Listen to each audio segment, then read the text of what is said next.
Welcome, welcome, welcome to You've Championed Yourself. Who are you? I'm Chris Ferguson, your host. It has been a dream of mine for years to showcase people who have taken their dreams, their ideas, and turned it into their reality. As people reached beyond their struggles, their pains, and their traumas, so many people give up.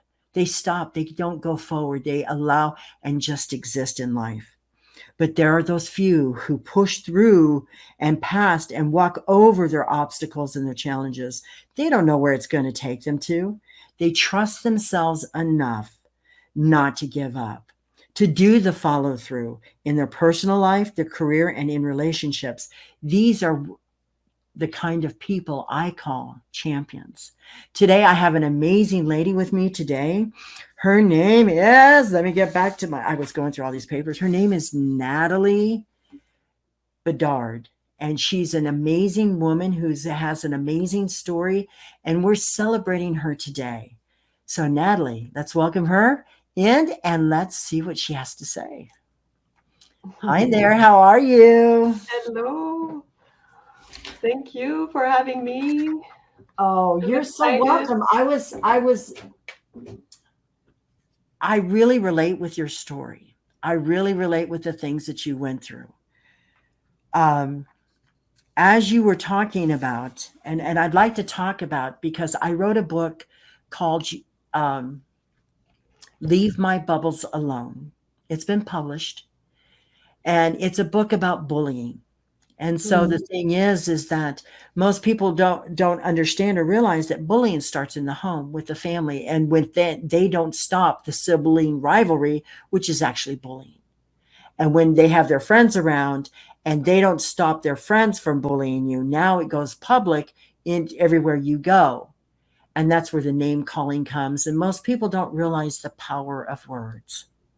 So I'd like to talk mm, to you today about the power of words and what you experienced when you were going through, going through school and being called Four Eyes. I was called Four Eyes.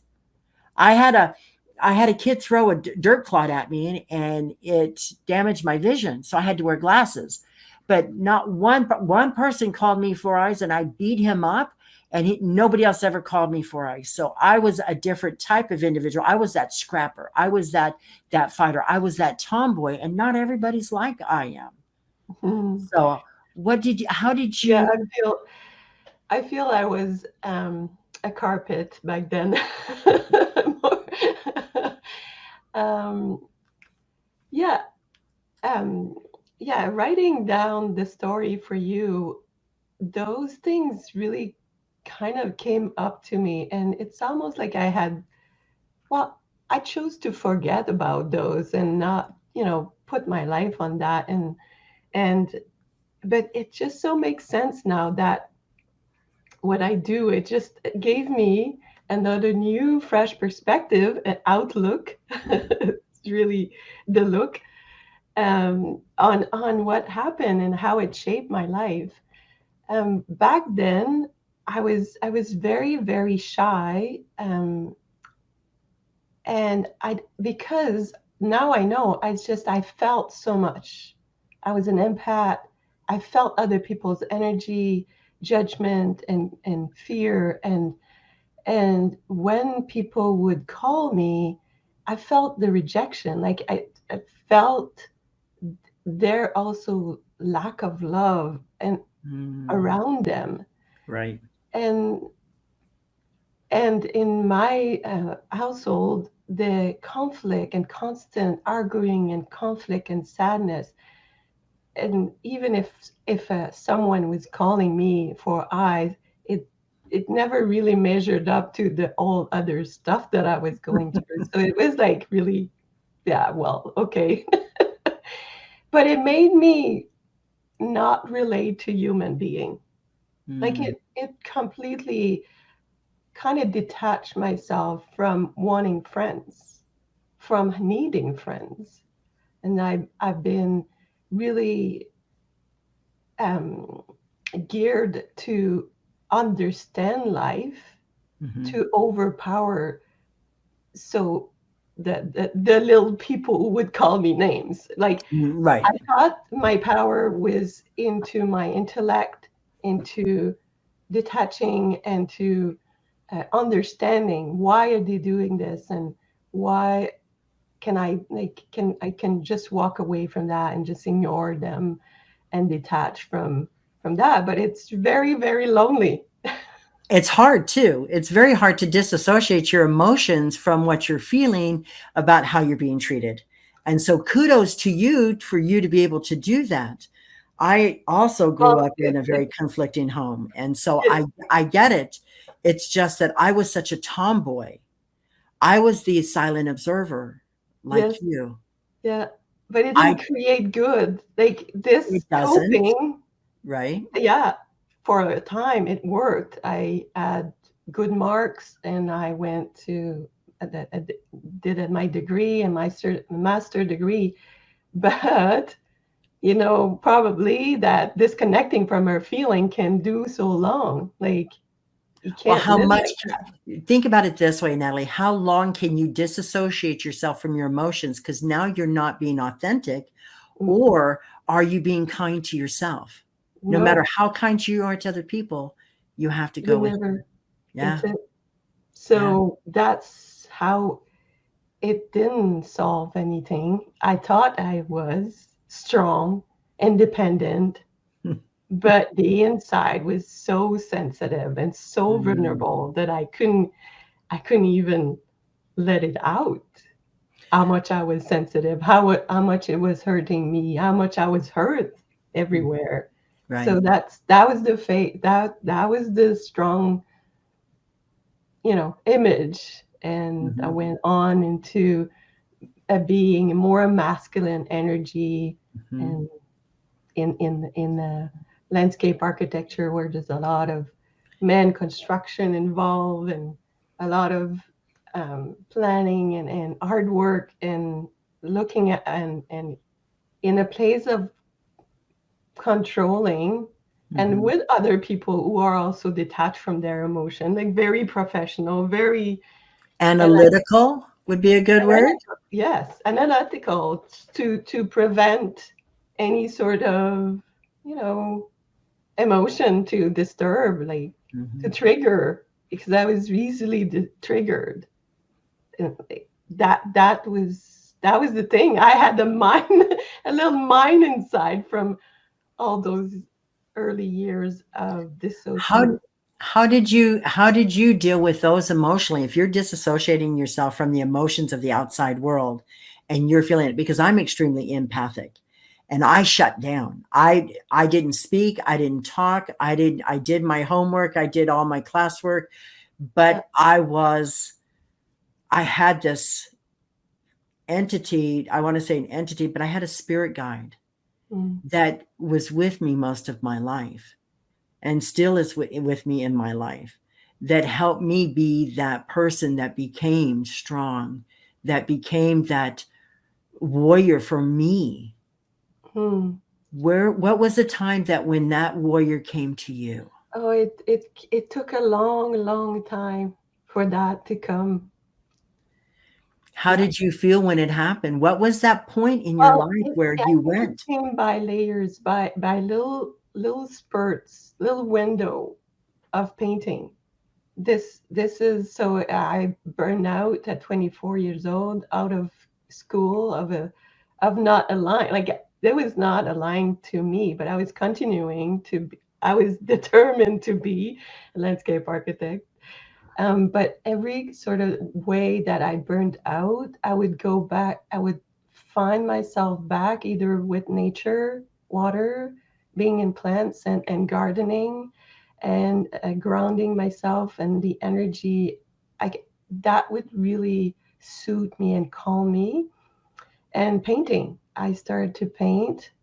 Um, it's only 10 years ago I let myself l- express and explore my inner landscape using intuitive painting. That's really where I finally kind of tapped into my own inner world and accept that, and really felt in love with everything that was in there, like slowly. But it took me like a near death experience Mm, to, because I was like that, what you mentioned, I was not speaking up. I knew too much. I felt too much. Everything was too much. So, and I didn't feel like I belonged. I would look around and like nothing made sense in the way people were living. And I was like, that's not the way I know inside is possible.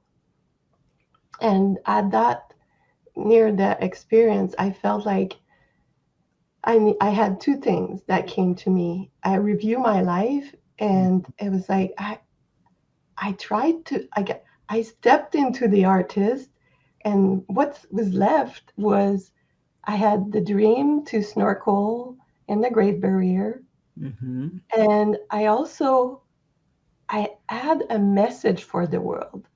I Oh, had inside something I never dared to say, but I didn't even know what really it was, because all those years I thought my mission was to protect water. I had written guidebooks on how to be more sustainable, like greening cities, and I do gardens and bringing people to connect to nature. I thought that was really my mission. But then I was like, well, I did that, and it's like I fell. I think I felt like I was failing, but at this point, as soon as I connected to those two things, like it seemed like my energy came back. And I made the promise to follow my intuition, to follow my inner guidance, to listen to that inner voice, like you're mentioning. But it took me so long. Anyway, 5 months. So I promised and I did, and I still do very, very carefully. Every little insight I have, like coming to see you, just like, oh, I got to be there. Mhm. The insight of healing myself, and it took me 5 months. I was in Australia on 11/11 at 11/11 for the minute of silence, and this is my birthday also. I was born on that day of where Oh, I felt all those mhm. energy, and I realized that I remember that day was to remember my own soul, the power of my soul, the power of my intuition that led me to this place. Mhm. And I met Aboriginal people there at the a choral training leadership. It was very scientific, but I met them, and they we connected at a level I never felt before. And it's almost like the first time I felt seen and heard by them from my heart connection, my love for the ocean, my love for nature. They were connecting to that same place, and that was like, yes, that's the world I know possible. This is We all have the that love. vision. We all have the vision. I was in law enforcement for 40 years. And so my vision of everybody just getting along and having that love and light for everybody, to have that respect for everybody's opinion, no matter what it is, Yes, just to that's the be same able to world have I that do. peace, to have that peace. Yeah. And so, but I've always been a peacekeeper in myself. I had always looked for that peace in my life because of all the turmoils and traumas. Hmm. I have had 3 near-death experiences in my life, so I know what you're talking about. But in mine, the first one I was 4, the second one I was 15, and the third one was in 2012. And as these happened, it was always, my passion and purpose was law enforcement. My brother was killed by a drunk driver, and that's what got me into it, because this individual was never held accountable. There was Mm. no justice for my brother's death. And then the whole journey has been through law enforcement, wasn't just to enforce the laws, but it was bringing another side of compassion to humanity from that point, because 21 years of my 40 years, I was working with troubled youth. Mm. And nobody knew I was that same kid at 8 years of age, abandoned.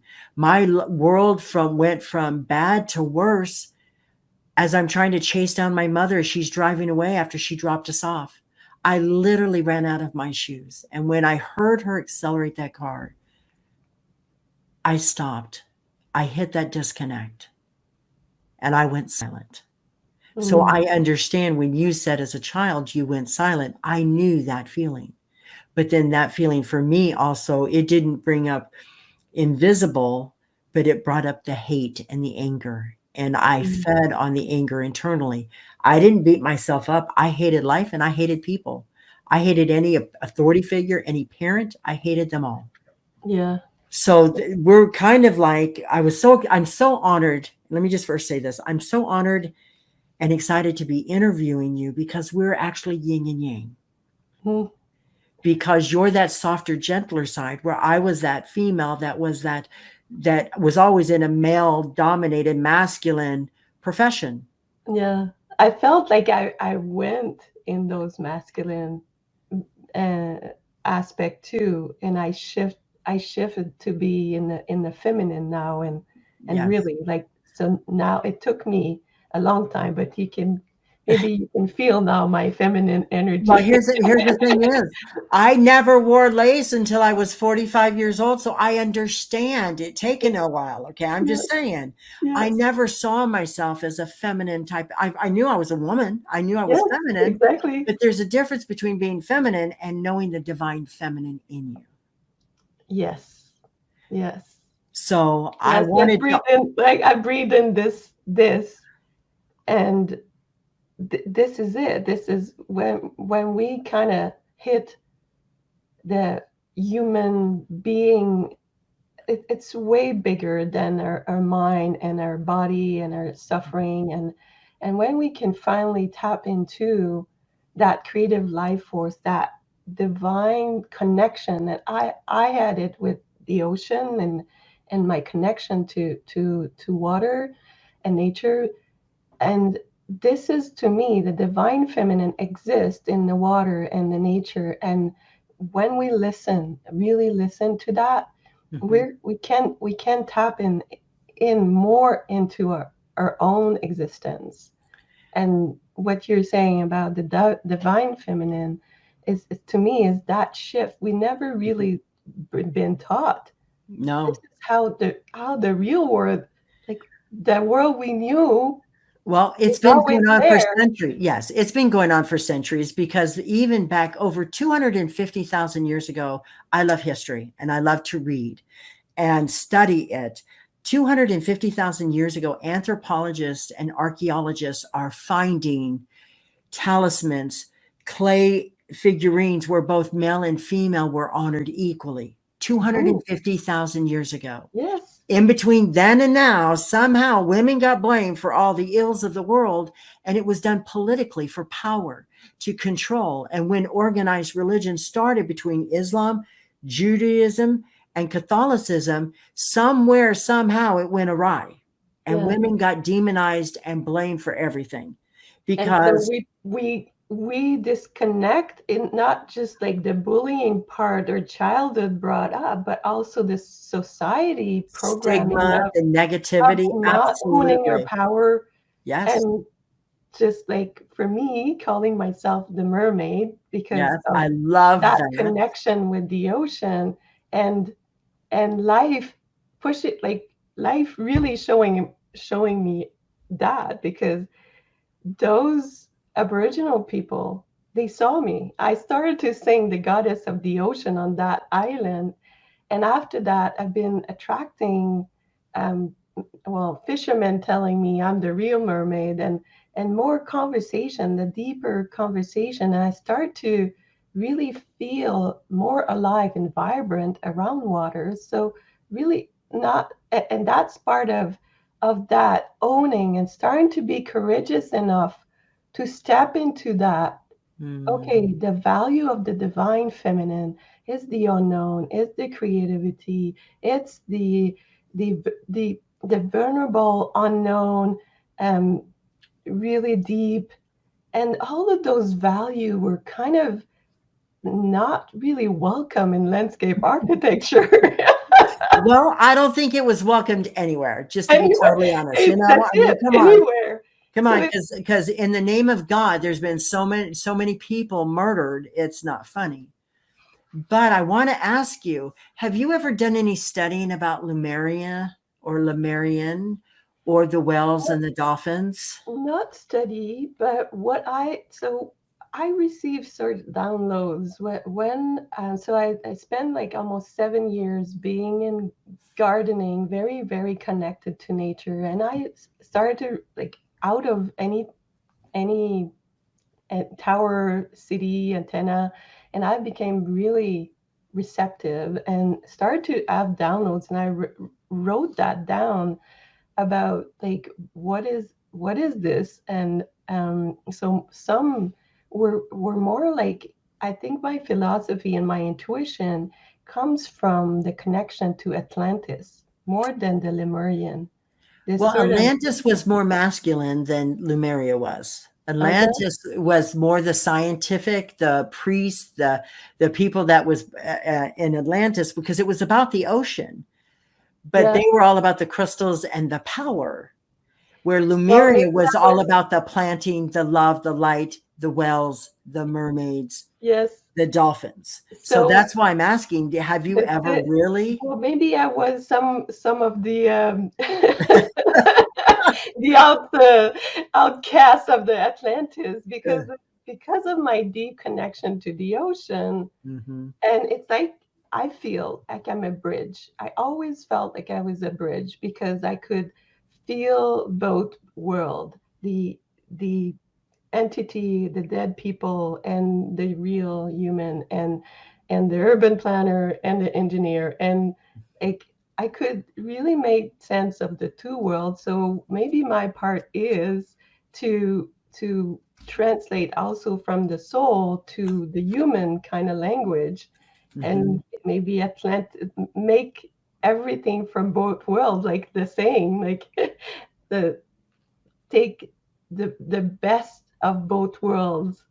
And that's maybe the message, is like we there's always something good in every, like in the masculine and the feminine, and Yes. the union of both. And we maybe on our society, we over been over programmed into the masculine, and now the balance with the feminine aspect is reconcile like the two, and become more united in our way of being. So it's not like right wrong. I may have I do feel I have a lot of the land because I'm really connected to plants too, and I can Mm-hmm. speak. They speak to me too. But I think now it's calling us to really come, like you say, accept and being respecting both Mm-hmm. worlds, the science and the spirituality, and not like let's stop those fight and duality Mm-hmm. for once. Like just connect back to this union of like sky and earth and ocean and land. Mm-hmm. And there's this place in the middle of where we can It's be. called harmony. Yes, this harmony. And I think it exists It first does. side of us. Think about it this way, Natalie. When your body is made up of so many cells, your brain is left brain, right brain, but there's a way scientifically to bring it to one brain, but your brain is the masculine side of you. Hmm. Your heart is the feminine side of you. Hmm. And if you could harmonize the two of them and speak from the love, because your heart has its own brain and your brain is its brain. So there's a huge conflict, and there's the dichotomy of the divine and the masculine and the feminine. So when you harmonize those, think how peaceful your world becomes. Yes, it And it does. all starts with us, and that's how we can then put out that to the universe. Yeah, that's how I see the world now. And that's part of the message, is that it starts within. And all the guidance I had to start with my inner landscape as a landscape architect, but then traveling inner landscape through my painting and the colors and the light, using that energy to kind of transmute all those aspects that, like the old story and the old emotion, yeah, they happened, but then the lesson is what is important on at the soul level, and so we Mhm. can really live in that harmony you're talking about, that harmonize that. Mhm. Okay, it start in the heart, being very connected to our desire and feelings. Like we Mhm. can't. I know now we can't, there's no way out of our feelings.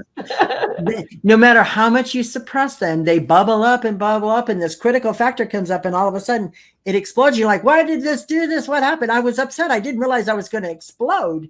Yeah. And so, yeah, that's usually what happens. When you push it down and push it down, your body just has to purge it. So it just purges it. But one of the things I wanted to talk to you about is your spiritual gifts. Hmm. Can we talk about those? Sure. That's it's kind of I'm well, that's why I'm here for. So I know. So that's why, let's but talk about. because you talk about your mermaid exes, and so I get that. That's why I actually felt you connected to Lemuria, because that's the divine feminine, and it's taken you so long through your life to connect with that. That's where all the love and the heart and the spirit and the soul is. Yeah, Because Atlantis was all about masculine. In fact, that's why Lemuria and Atlantis don't exist anymore, because they Atlantis was abusing the power. yes, yes. So when you understand that, because in history, it even talks about this Egyptian god. It was a half cat, half human, Yes. was the one that destroyed Atlantis because it was abusing the power. So the gods sent them there to abuse it. So that's when they scattered, and they didn't realize that when they destroyed Atlantis, it would destroy Lemuria, because they were twins. They were male and Ah, female. It was all one. And then okay. as at one point, and then it separated. And then when they did one, the other one went its separate ways. So the fact is Well, that's very fascinating because I never really dig into the history, and Mhm, it's just very vague. I let go of the past. Really, I'm really more interested in creating a future. mhm, So what like I believe you, and my sense is that I may have played a role in the back, in past life in both, and that's why I see that we overpower, and I come mhm. from maybe both places where now it's time to learn from those from those mistakes of Right. taking power. It's always about the lesson learned. But if you don't remember the history, you repeat it. Yeah, If you don't learn the lessons and find them as blessings, you repeat it. yeah, And so that's the reason why I brought it up. But when you were talking, I'm extremely empathic because of my yes, near death experiences. And I just saw you gardening in Lemuria on that continent and just being that spiritual being. Maybe that was one of your past lives that I was oh, envisioning. And because I'm a gardener too. yeah, I have a garden where I live. I have a medicine wheel where I live. oh wow, I tend to got the chills. earth. I tend to the earth. I'm very grounded, even though I'm an air sign with an ascending air sign. So I'm a double airhead. So it's like, how did you get so grounded? How did that happen? Well, thankfully, I have an earth sign in me that just kind of holds me on. But And gardening does that. To me, yes, I'm a water sign, and I needed to garden to really ground myself as well. So the mermaid has to have some sort of anchor in some way. it's hard but here's the thing that's happening right now that's really helping out people who are empathic and very sensitive is that Pluto and Saturn have aligned. And Pluto and Saturn have not been in alignment for 26,000 years. They're Oof. very slow moving planets. They're very slow coming around. And this is the first time in 26,000 years they've been in alignment. Oh, So that's why when, I feel. Yes, that's why Good. you're feeling the tingling and that's why you're feeling the energy, because it's heightening, because we are going from that Piscean age of power, control, greed, money, everything is, and instead of seeing the human spirit, instead of seeing the beings of this planet, That's because it. that's what you connect with are the beings, Yeah. the animal life, the fish life, the bird life, the insect life, all of that you connect with. Yeah. And you're like, I don't know why. Well, let me tell you, it truly, truly is the aligning of the planets Mm. that's helping this whole shift happen. And I love the fact that we're finally coming into the Aquarian age, Yes. because they're not about, I mean, I'm all about allowing people free speech and protest, free, as long as it doesn't become violent or crimes are broken. I think people should have that voice. Yeah. But the minute it becomes harsh, the minute it starts hurting other people, the minute it starts excluding people, I'm all about no, that's not it. That's the Piscean age trying to hang on to what they've had instead of allowing to step past the diversity, to step past the ignorance, to step past the harshness, to become into that love and light. Yes. Well, that's really my my heartfelt vision Mm, to live in this way. And as you say, like for me, the important was to unify this soul. So I always been seeing people at the soul level, and that's why I knew more. Like mhm. I felt people dying. I could know when they're dying. I could feel their soul. And so that's you ask about my spiritual gift. For a long time I hide those this knowing, not scare people away. And I feel that's it. I could feel I could get in the church and there was all those dead entity that I could feel and pass on into the light. And took me a long time to know what to do with that. I get it. I get it. But some of my spiritual gift is this gift of clairvoyance, of the vision. And it started by doing the gardens, because I would get to a place in the land and I could see it done. Mhm. And so I would just draw it and then create it. Right. And that's why I do create. I love to create. I paint. I create gardens, and I did also with the future of cities, of how we could design better and see. Um, I've written something like 12 years ago that's still current right now. So I've Mhm. I've been seeing in the future. I don't. For me, there's no time. The time doesn't exist. We can Right. be present in that. And what you said, that vision in the garden, I felt it many times. I Mhm. know I come from some place else that allow me to bring that connection to nature to, Mhm. and that was part of my message maybe earlier. And my bigger calling is more into that, into really sharing and showing up at the soul level, like, Mhm. and calling and being, gathering other mermaids, other women as empath, sensitive, sensual, and there's a knowing we had sort of separate, kind of disconnect from. And now we're called to bring that. And I know we have all each piece of puzzle to come together, because we're some in some way, as empath and sensitive, we're the leaders. We're the one who had no choice but to know and make sense of our emotion. And by doing that, we had direction from our soul. I believe we were just directed at the soul level, and now more connected to our soul. This is how the world should be Mhm. living from. where the harmony exists, because we see each other for who we are. We don't Right. have to hide. We don't have to be dishonest. We don't have to um, hide those things because we're feeling unworthy, or that's all at the ego level.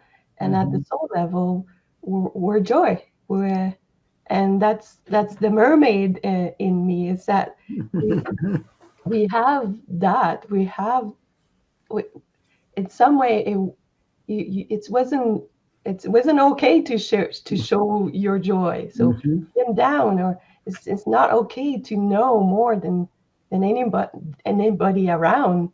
It's Right. not okay to listen to their thoughts, or their own thoughts, and have telepathic, Mhm. gift.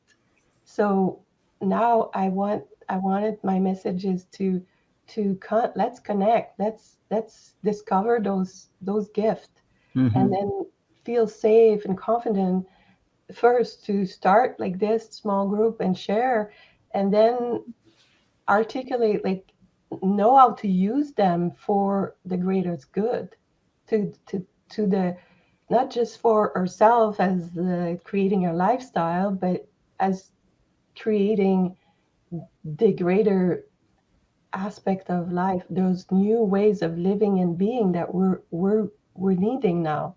Mhm. The, the things that were based on ego and fear and scarcity are not working. That's why it's not sustainable. Well, the thing is you can only hurt so much before you break down and fall to your knees. You can only hold this anger for so long before it eats you up. So you either eat you up and it totally tears down your body, or you release it and say, I can't do this anymore. But that's a choice. And Hmm. see, that's the one thing that's my biggest message for everyone, is that we have choices. Yes. It doesn't have to go along with society norms, because a lot of society norms, in my opinion, are whacked. They're whacked. Because back in the day, I ended up in an orphanage because society didn't approve of divorces. And the Yeah. church told my mother she couldn't raise 6 kids by herself, and they would help her. And that's how they helped her. Yes. So Yes. the fact was, is society norms have always been, in my eyes, a detriment to humanity. But I couldn't speak out like you. I couldn't talk. I Mm, was in law enforcement. I didn't have an opinion. Even if it was my own personal opinion, I didn't have it. yeah. I wasn't allowed. And that suited me fine, because at that point it was about the journey. It was not about to force people to do their time. It was about allowing them to do their time and finding how they can change their choices. Yes. So I loved what you said. And I was just like, oh my gosh, I kept hearing choices, choices, choices, choices. So it was like, okay, this is all about choices. This is who we are. This is what we are. Taking full responsibility Yes. and living from our soul, remembering that we always have the choice to listen to our soul, but we if we open to our inner guidance, we're also connected to nature's guidance, to greater life or universe or God or Right. whatever source we Universal want law matters more to than believe in. mankind. Yes. So this is what's it's not just the small me acting, Mhm. but we're making choice for the greatest good. And sometimes, yes, like you saying, the choice will look like, for my family, it looked like I'm crazy, because I made choices to go in Australia by myself without telling anyone. So I don't see the problem with that. But do you understand what I'm saying? I think it's perspective. I think it's understanding. And everybody for centuries and centuries and centuries have been a fear. So they would fear for your safety. They would fear for that's your it. being, and that, oh my God, you could But get if we killed. Well, make holy choices cow. from Yes. love, Yes. if I we love that. base your choice from love, if we base our love, our choice from abundance, like nature is, Mhm. and instead of protection, opening up and daring to be vulnerable, daring to follow, daring to trust. Those are the qualities of the sacred feminine, or but it is from this new world. We're new ways of being. This is it. So instead of protecting and guarding and not talking to your neighbors or all this, just opening up to Mhm. trusting your own your feeling in your body, trusting to a place of love, trusting, then that energy of trust is contagious. We feel that. Then It other lights up people your will world love. when you allow it. It'll light up your world when you allow it. And Yeah. I just love all of that. So, how can people get a hold of you if they wanted to find out more about your gardening and sustainable development? Do you have a web page? It's not about gardening and sustainable development Yeah, anymore. right. The what I bring people into is intuitive painting alchemy, and Okay. they can mostly follow me on Instagram at love, color, and water Okay. until I change the name again and allow myself to be intuitively guided to finally show up because I was electromagnetic sensitive, and so this is my way of showing up now as the mermaid. They can see my paintings, they can see my offer, my invitation to deepen their connection to their self, uh, connecting to um, their truth, Right. and using the energy of color and water and the energy of plants. So that's why I call it intuitive painting alchemy. I We love that. So Facebook, Instagram, Twitter, and LinkedIn. It's love underscore color underscore water. Yeah, no, that's just Instagram. The Okay, other, that's I'm just not on any other stuff. okay. You're not on. Okay, that's just Instagram. Yes. Okay, because I want to make sure that if people want to know how to be more aligned in how to do sustainable um, environments, that's important. But it shouldn't have to cost so much. It shouldn't be so expensive you can't afford it. Does that make Well, sense? Is it very expensive? what you referring to? As far as creating a sustainable, as far as you were talking about sustainable development. So are you That still doing that? uh, sustainable development is the an old world um, Okay. framework of Okay. coming from lack and scarcity. So that was when I was in landscape architect and operating in this old world. Now, what I'm inviting is to create your inner world, Mm. create your inner world in traveling your emotion using the painting, and that will create a world based on abundance and freedom and joy. So, to me, the shift is to not look outside how we can kind of save the planet. Mm-hmm. We are creating from within by being connected to who we are and Mm-hmm. connecting to nature as our guidance, like nature guiding us to be more authentic Right. instead of us thinking we can't save nature. That's the opposite. Well, okay, let's dummy this down just 1 second. Let's just dummy this down, as they call it. We are such a minute particle of the planet. Do we really think that Mother Earth is not going to save herself? Humankind existed in many levels on this planet before they had the Great Flood. Yes. And we know that happened because of all the marking and the scars. We know that the part of the northern hemisphere used to be the southern hemisphere, and that there's twisted and turned. But everything that has stayed the same were the oceans. It Yeah. just raised and it lowered And depending on the cold. and if I can bring something special of my, if it's a gift, because I feel that I'm the few one who had the spiritual and scientific approach, but coral reef Mm-hmm. are the one who captured sunlight for years and years, for a million years.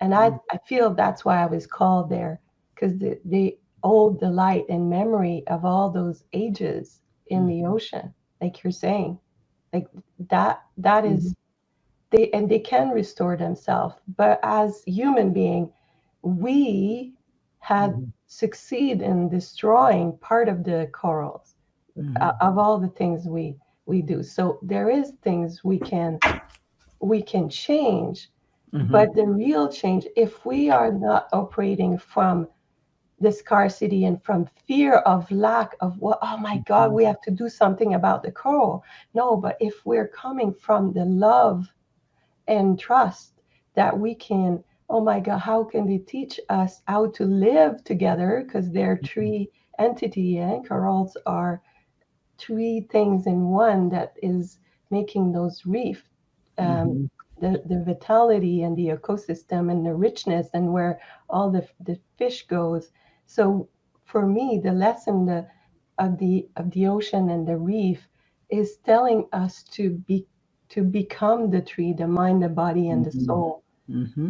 And that's really where I invite, instead of the conversation about, oh my God, we got to do the climate crisis and climate change, and it comes from scarcity and fear, and shift it. How can we look at that from love, from a perspective of abundance, and from operating then from a respect to nature, instead of people destroying, and then people have to protect.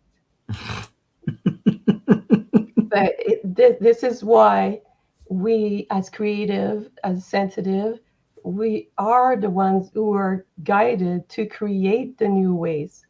We're not going to build out of those old structure, and it's not by banning, like, so it's not being fighting, or it's by creating new.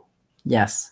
And there's all those new things coming up a lot, like new ways of cleaning the ocean, and you can feel the energy when you see that. Like, wow, I'm not talking about bad against fear, shame, or it's like, oh, great innovation.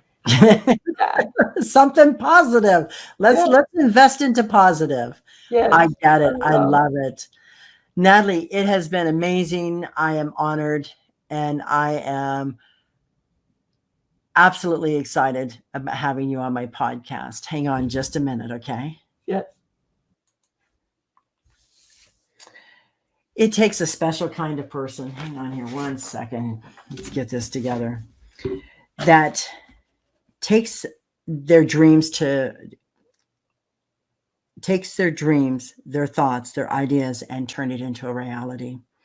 Natalie has stepped past her fears. She stayed the course and had the courage to follow through to the end. Natalie, you've championed yourself. Now we know who you've become. Thank you for sharing your ideas, thoughts, and dreams with us today.